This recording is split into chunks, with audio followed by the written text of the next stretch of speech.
I just came outside and caught the most beautiful view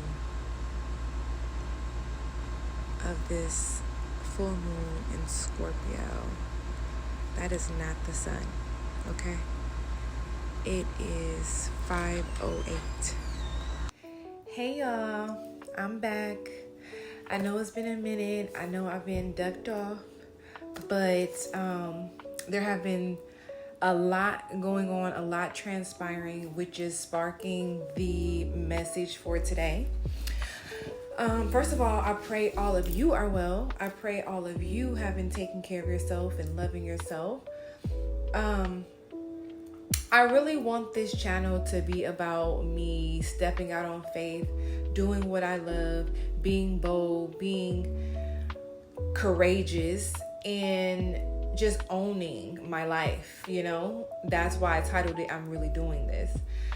Along this journey, there have been things showing up in my life that further lets me know I have a lot of work to do, all right? So, as you can tell by the title, we're going to be talking about anxiety. We're going to be talking about conflict with family members and setting boundaries, okay?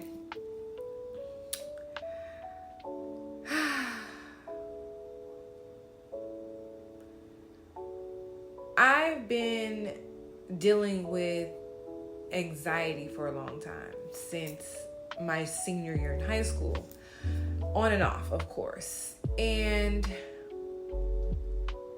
just to fast forward a bit, being in and out of therapy, one thing has always remained the same, and that is identifying your triggers, whatever or whoever that may be, and making the necessary changes that need to be made to eliminate those things. Now, the thing about triggers, especially when it comes to people, is that when it's your family or someone you care about or love, it can be difficult, or a bit more difficult, to distance yourself or rid of it altogether cold turkey, right? There's a process to it. And for the most part, it's because these people may feel entitled to you. You may have set it up to where these people feel like they can walk all over you. They can disrespect you, undermine you. And at the end of the day, there's no one to blame but self. That's when you wheel it in. And that's pretty much where I've been wheeling it in, because at my big age, I still am struggling with setting boundaries with my mother and my sister. And it's gotten so bad, it has now spilled over into the father of my son's life. And this is where people start to disconnect themselves from people, when individuals have certain attachments to them that they don't have any control over, or they haven't set boundaries with. So because, speaking for myself, because I hadn't already set the boundaries with my family, specifically my sister and my mom, it made them feel comfortable to do things that are disrespectful. And now, not only to me, but the father of my son. And this has been a really huge eye-opener for me. It's not something I never knew. It's not something that I didn't notice before. It's just that for some reason,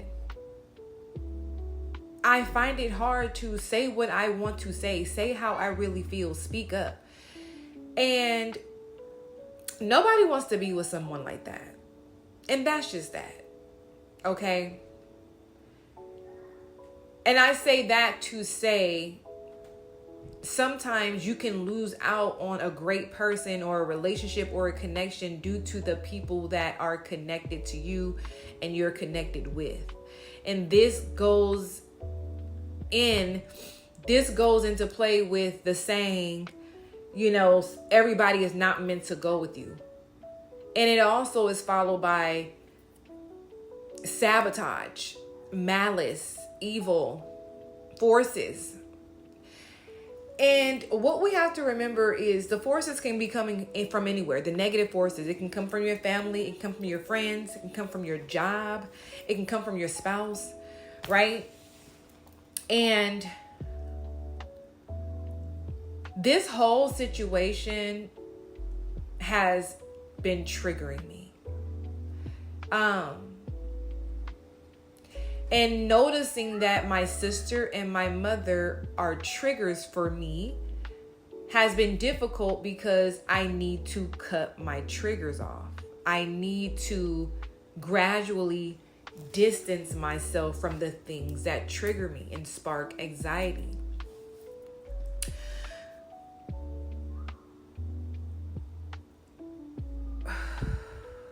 This is tough, y'all. This is tough because I'm opening up, but I'm praying that this helps somebody. If you deal with something like this as well, comment down below.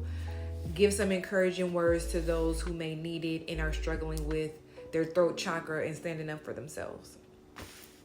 So, expected panic attacks, unexpected panic attacks, silent panic attack, loud panic attack. Now, let me turn this light back on, y'all. I normally deal with the loud panic attacks, okay? That is what I'm handling right now. I don't want to say dealing with because, I don't want to say dealing with because it's not something I'm dealing with. It's something that I'm handling. It's something that I've been diagnosed with, and I'm navigating how to handle it, okay? And a loud panic attack normally is unexpected. So it's kind of mixed with unexpected and loud. So you have to imagine if you've ever experienced a panic attack, it feels like you're on your way out of here, okay? It feels like your whole body just gets hot. Your head feels like it's inflated. Your hands are shaking and sweating. Your heart is beating like 55 miles per hour, not even, probably faster than that. And you just panic. And the last one I had, my son seen me. And that's when I really knew, like, hey, I need to get a hold of this. You know, my son was afraid. And, you know, he was worried. He wanted to make sure I was okay. And I had to go outside for a walk because normally when I have a panic attack, I just immediately go to the emergency room or urgent care just to find out there's a panic attack. So now I've gotten over that hurdle of just always running to the hospital and learning how to navigate and understand what's happening, you know. So I take a walk, but during this walk, I'm like, you know what you have to do. You know what you have to do. And even now, it's difficult. It's difficult. So,